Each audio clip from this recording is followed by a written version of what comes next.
Life path. Probably two of the most important observations revealed in the journey of exploration into our creativity was revealing the existence of our creative spirit and the existence of a life path, the two of which, our creative spirit and our life path, are integrally connected. Whereas the creative spirit is most often experienced as a deep, heartfelt passion drawing us to create or experience something, our life path is the path that unfolds as we listen to and follows that creative spirit. In turn, the life that is lived along this path provides the experiences that help us to groom us to experience what our creative spirit incarnated to experience. Some individuals refer to a blueprint for our lives that was created before our awareness localized and incarnated into our body for the human experience. Our life path is the living and fulfillment of that blueprint, and our creative spirit supplies the passion and the energy to have the experience to which our life path carries us. In aligning with our life path and embracing the experience, we will have all the health we need, for after all, what gave us life is what we incarnated to do, and as we do what we incarnated to do, we have the health that comes with it. Our challenge is to access our heartfelt passion and the feeling within our being which it creates, and then align with it and follow it.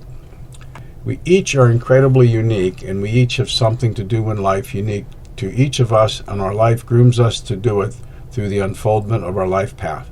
That is, we are led to the experience to fulfill what we incarnated to do. Our experiences build on each other, and our early experiences groom us for later experiences in life.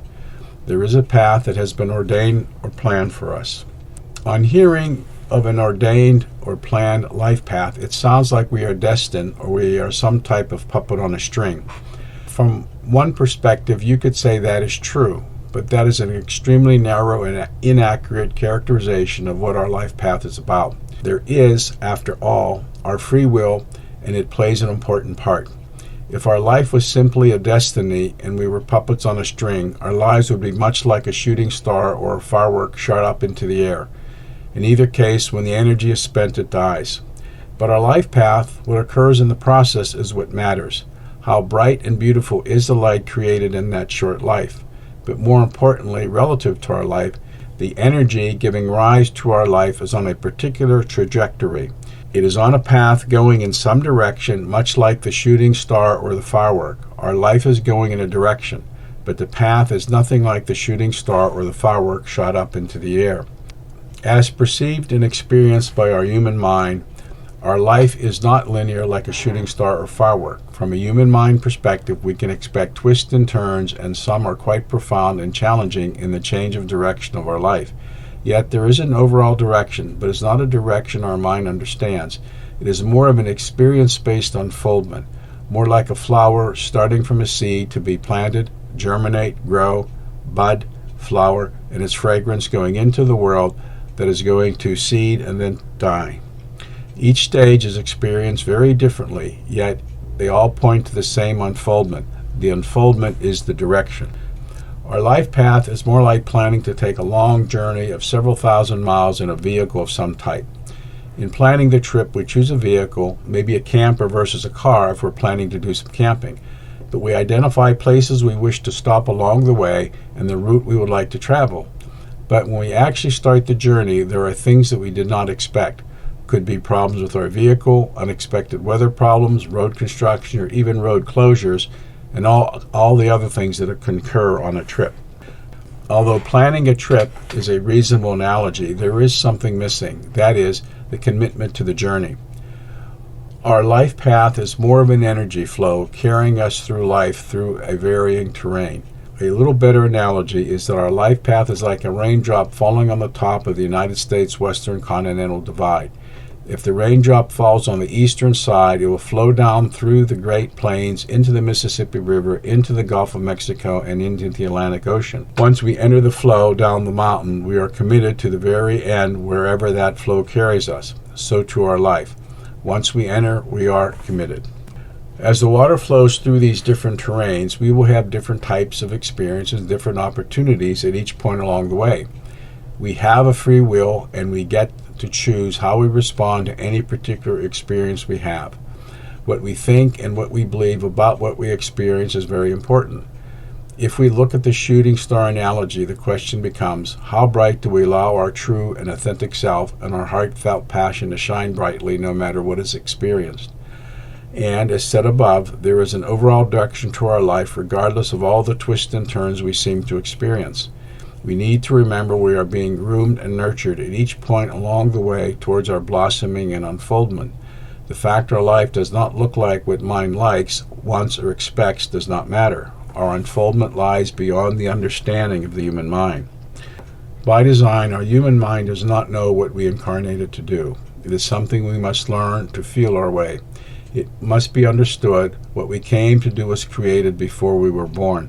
Consequently, our human mind initially has no idea what we came to do.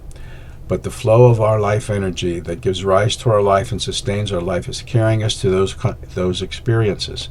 All we need to do is to align with that flow.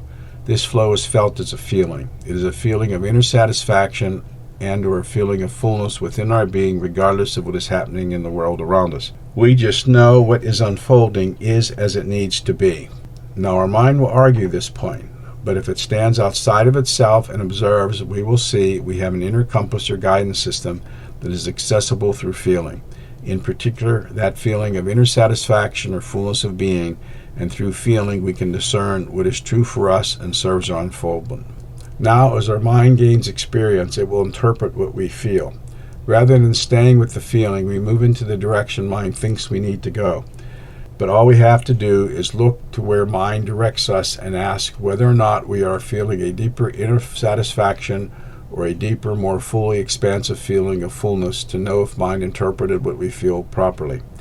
If we are not feeling that deepening or expansion, we only need to look to the other possible directions we can go and choose the one that leads us more towards that deep inner satisfaction and or a deeper, more expansive fullness of being. It all centers on feelings. Feel the subtle energy it experiences as a result of fear of pain. Overlaid on this journey to unfold true to ourselves is the need to live and survive in the world. So there is the need for each of us to learn to dance between what our own unique path calls us to do and what the world asks us or wants us to do. In reality, the demands of the world and the demands of our heart are not separate, for we are incarnated to play roles for each other. All we need to do is pay attention and do not allow what our mind thinks is important to impose itself. We need to continually check in and feel what we desire to see if we are being served. Our unfoldment is a solo journey. Each will have to do their own experiments to see what works or does not work for them. When we copy another without eating and digesting all that has been given, we end up denying our own unique creative power and creative ability. We need to digest all that we're told and read, much like any food we eat. Keep what serves us and make it a part of us, and discard and eliminate the rest. We need to learn what serves and does not serve our own unique unfoldment to discern our personal truth.